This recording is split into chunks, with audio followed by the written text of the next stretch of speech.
जो समिति के निर्देश के साथ भक्ति भी ऐसा है कभी भी नहीं जाएगा। अब आगे जाता क्या बता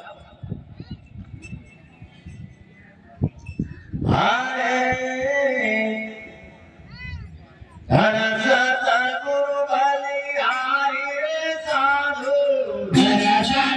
गुरु बलिहारी रे साधु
गुरु बलिहारी रे साधु तोरा परमहित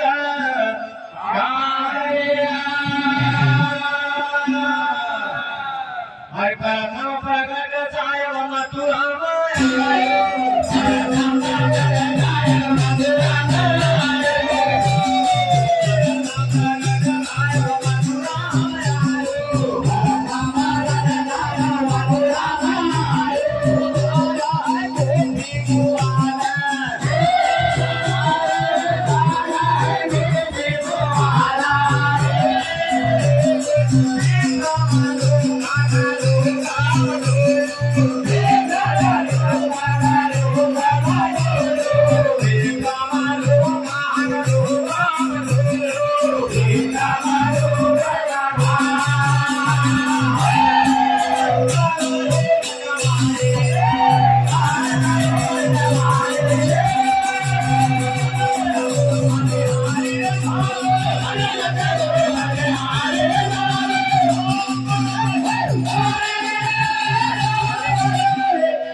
प्रथम प्रगट साम मथुरा में आए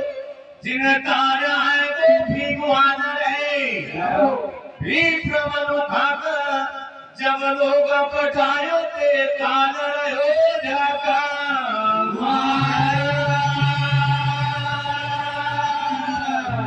दास ना को फिर तो भैया जाता अगर लंबी तरह से देख दे जरा टाइम जाम लग जाए भूख सतलोक से दिखा के वापस लाए साहब ने फिर क्या हो आगे बहते बुढ़ते बहते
पहले हो गुणते दाद मुदा जाऊ नहीं करिया ना उबारी रे नानी खाए कसर पर रसी हो तो भी से हमारा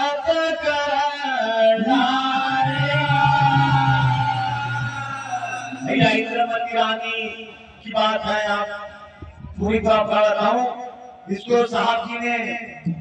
मतलब बदान दिया था, उसके बाद में सरफ ने काल रूप में बरपा का दसा कुछ समय गानी भूल गई थी, कुछ मूर्छा की अवस्था ही महसूस आ गई तो रानी ने वो थोड़ी मंत्र को याद रखा और वो जहर वापस कर दिया। तो भैया साहबा सिकंदर पर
जब साहब सिकंदर न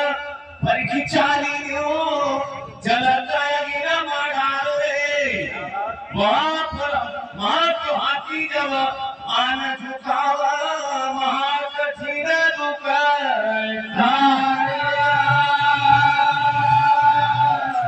काशी मारे हाथी घर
जगन्नाथपुरी में अटका फूल हो रहा है पांडा को कहा जल्दी यहाँ से साहब वो काशीपुरी में बैठकर वो पैर पर पानी डाला थे कोई साहब सिकंदर राजा थे वो मुझे बता दी कि भाई ये बाबा तो करा है तो क्या कर करना उसे तूने पूछी तो उन्होंने कि भैया वहाँ तो को 3 तारीख और टाइम टेबल लिखा हाथी बीच में बहुत बैठा रखा और वहां पर जाकर तारीख मिलाकर भैया बात समझ निकल गई थी। अभी सांस भी बढ़ाई तो फिर क्या कहेंगे ना काशी महासी करवाई क्या संगड़ काम करवाई रे फंड को फटका जलत बुझायो आप चरण जला जाए फंड को अगमाया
पंडू को जगमाया पर नहीं थे जहाँ कोटन जुड़ा है आचार्य जी सुफला भगतन जब ग्रास उठाए ते घंटा बजे जावा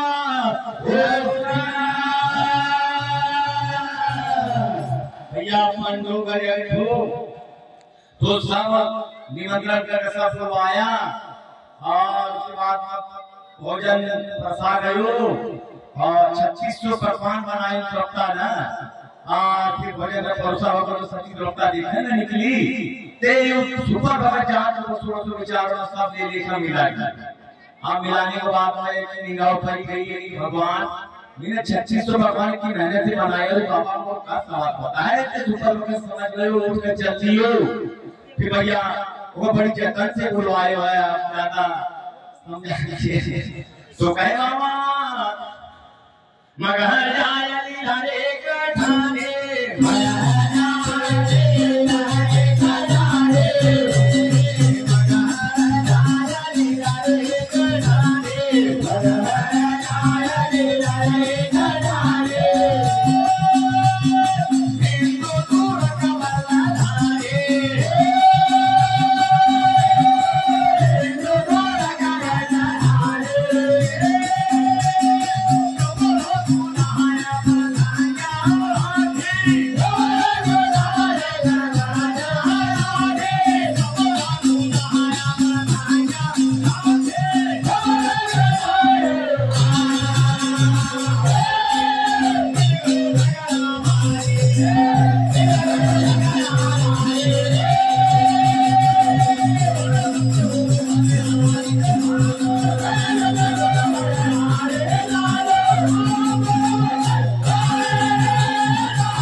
घर जाय लीलाए कठानी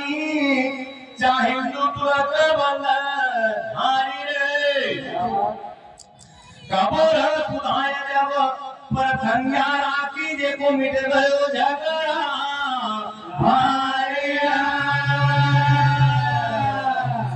भैया यहाँ कुछ समय बाद फिर हिंदू और मुसलमान लड़ने लग गया साहब यहाँ से भक्त मगध देश में गए और मगध देश का मनुष्य भैया वहाँ तो ज्ञान तो था नहीं है पर कोई बताने लगा हुआ कि वहाँ का मनुष्य मरकर की गधा की होगी तो वहाँ उनको उद्धार करने का साहब गयो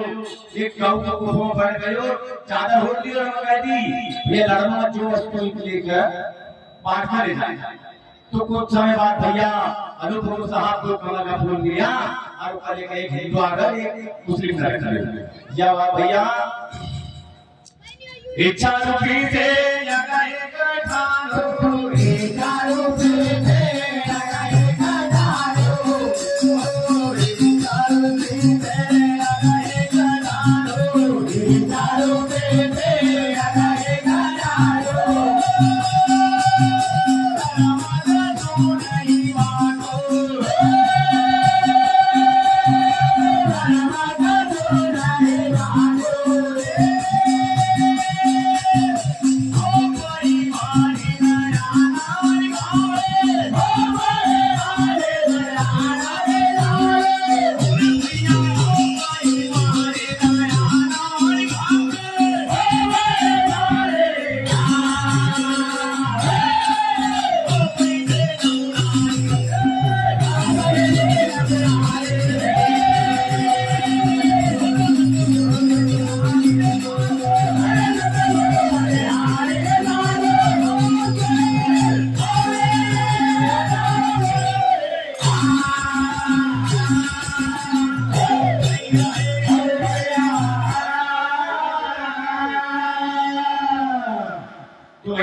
चारूपी से गए कठानो घर में कछु नहीं वास दी आप ही मारी जब आनंद आवत आप ही देता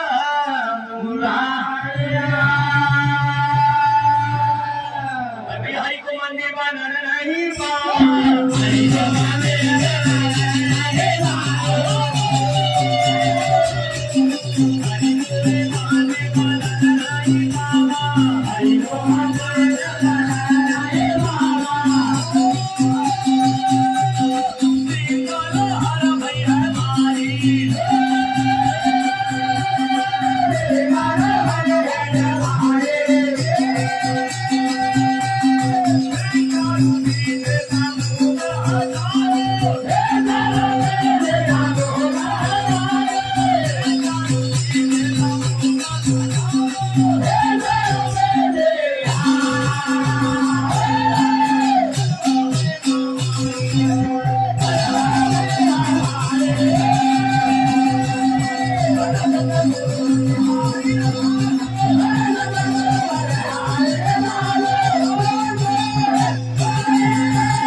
सपन जगन्नाथ स्वामी ने भैया राजा यहाँ पर